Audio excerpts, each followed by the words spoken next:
was fortunate enough to study with Milton Glaser in School of Visual Arts in New York about 20 years ago, just on a workshop thing. And we defined, for the purpose of the workshop, which may well be every workshop we defined, was design was a meaningful intervention in process. So something started without us, something will finish without us, and what we do is we come along in the middle of it all and interfere with it. And the best way of interfering is to interfere well. You know, you try to get rid of all the crap, you know, you try to get some clear thinking, you try to get people to agree to the purpose of what we're doing and why we're doing it. Remove all the other agendas, you know, are they going to keep their job if they, that sort of thing. And then clear the ground for a reasonably simple way of making design decisions. And all the things that have worked best. You know, and I've done some rubbish, you know, partly my own fault and partly I could blame others for. But by and large, the clear works, the ones that sort of survive in time and outside of fashion and things like that, tend to have been done when the ground's been cleared. There's no other agenda.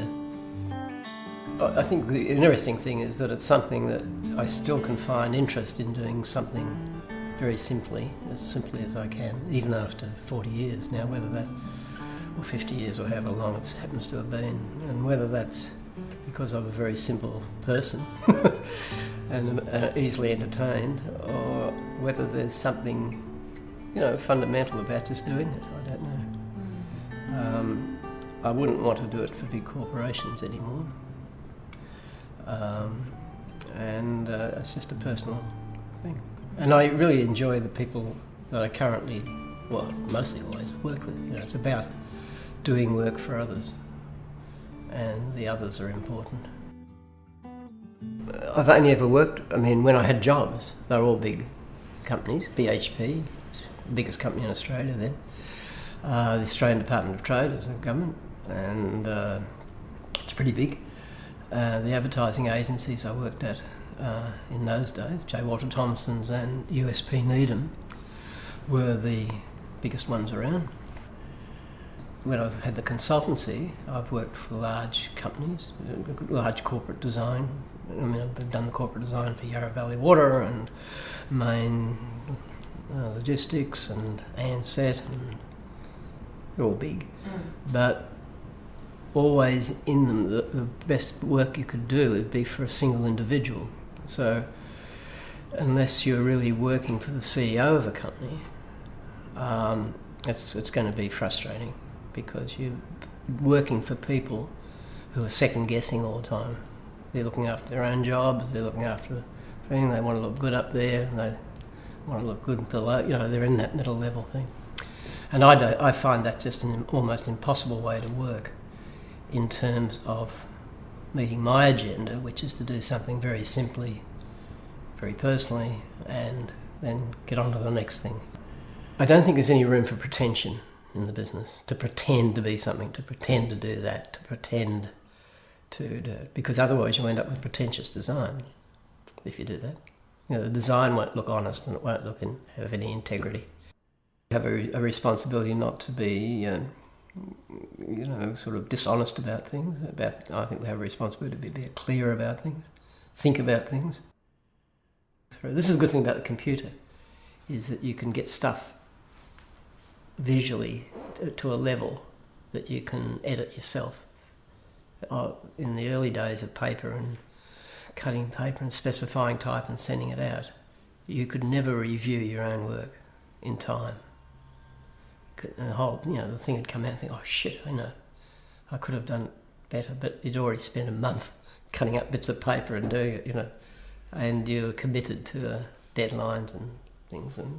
But I find the computer now, I can test ideas, you know, they might start off on the shower screen, you know, with just a simple... the computer has this great facility to manifest ideas, and you can compare them. I wouldn't be working commercially now, to the extent that I am, which is for people I like, on jobs that I like, because I could choose not to.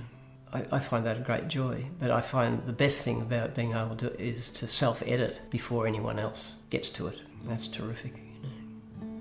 I think there's too much stuff, so I don't do much. you know, you can't, you know, the less is more. I mean, it's an old cliche, but there's a book by Edward de Bono called Simple.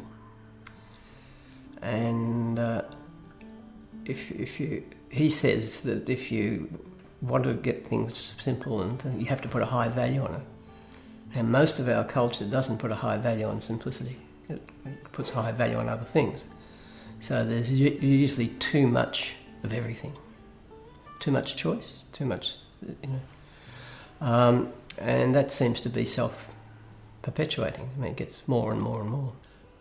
I think that if everything is taken back to its simplest possible level, people say, oh, well, you know, how does that enrich your life, or does this or that? I'm not quite sure. But all I know is that as things get more complicated, they get less understandable. They're further from the truth, whatever the truth happens to be. But simple is very close to true. Meaningful intervention in process. There you go. Yeah. That's the working definition. I just do it, generally speaking. I mean, I very rarely talk about it. I've lived under the radar as long as I can possibly can. It's a life. And at the end of I shouldn't say it's the end of the day, because the dog's got 15 years and so have I reckon. So we're going to go out together. That's the purpose of him.